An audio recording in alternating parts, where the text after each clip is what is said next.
Hey everyone, and welcome to a very special day at GameSpot UK. I'm joined by Luke Anderson for a unboxing of the PSP Go. Now this is the European edition of the console. We've just been sent it by Sony, it's still in its wrapping. It's out on October the 1st, we got it slightly early. So we're going to open it up, check it out, see what's inside the box, and see how it compares to the PSP 3000. Alright, so we're going to crack it open now. Let's cut through the packaging and see what's inside. Hopefully, anyway, if I can get inside it. It shouldn't feel like this in retail, right, guy? No. Just a special package from Sony. Get straight in there. Yeah, it doesn't get sent out by Sony London.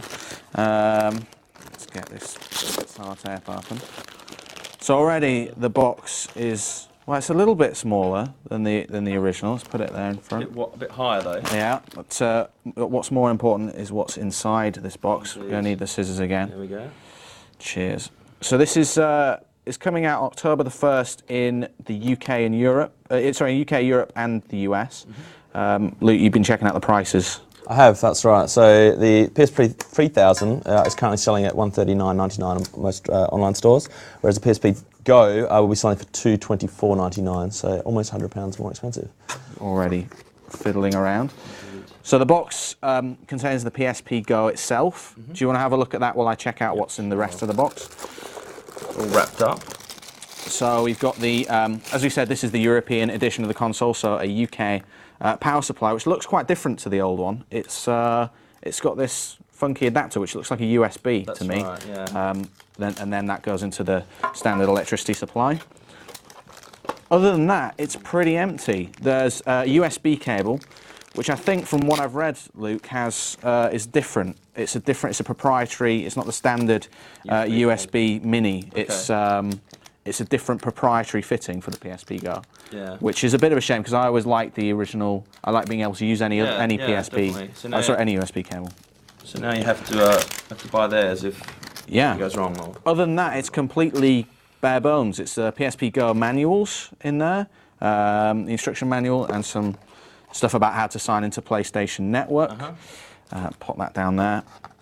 No pouch, no M2 nothing, memory card no memory cards.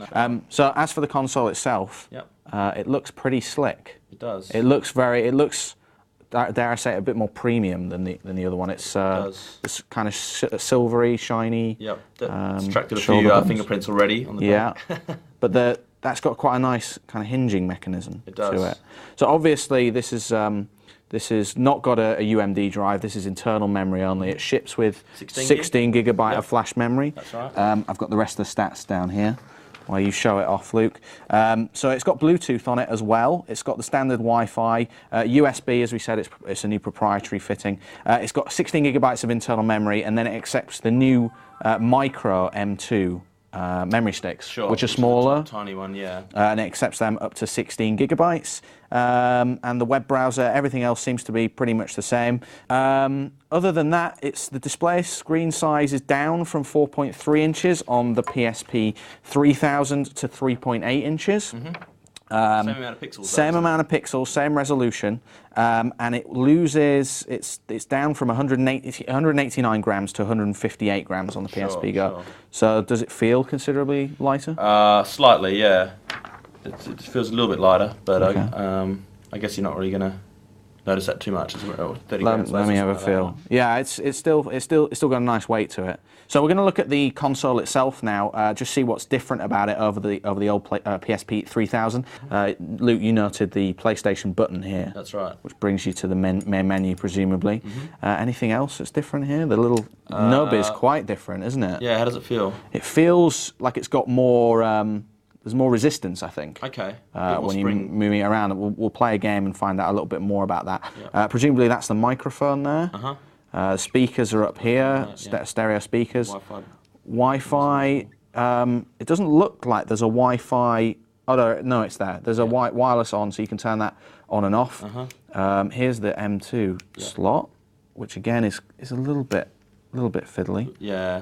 Okay, so you can expand it potentially, it's got 16 gigabyte internal storage. Yeah. If you stick another 16 gigabyte in there, you've got 32 gig. That's pretty good for storing a decent amount of games, I think. Definitely. I downloaded the review version of Motorstorm for the PSP, and I think it was about 500 meg, something like that. So it gives you an indication of how big some of the games are. And then on this side, you've got the hold button, as usual, if you want to just turn it on, turn it off. Turn it on, turn it off. I really like the presentation. Like I like all the silver edging, and like the buttons look really solid, and especially the ones on the top here. If you can see the chrome ones, they kind of look quite solid, don't they? Like not kind of like plasticky like the original 3000. Feels like it's like the build quality is slightly stronger. I would say my first impression is that this is feels like a more premium item. It feels like maybe the high-end version of the console. Yep. Along the top here, you've got the screen brightness adjuster. Without it being plugged in, you can see it's got 3 settings like the PSP 3000 of brightness, and then you've got the audio button here and the volume as well. So that's the unboxing. What do you think of the package itself? Looks great. Yeah, I mean. It's 16 gigabytes is huge, for memory size. Yeah. So yeah, if you haven't got a PSP already, I think it'd definitely be one to consider. No, they'll both be on sale at the same time, though, won't they? They're not phasing out the 3000. They're not phasing out, no, because people still want to use UMDs. Yep. It's pretty bare bones. No video output, nothing like that. Just a power cable and USB. And that's it. All right. So the next part of the package really is to check out how you get games onto this thing. So we're going to dive onto the PlayStation Network, set this bad boy up, and start downloading some games.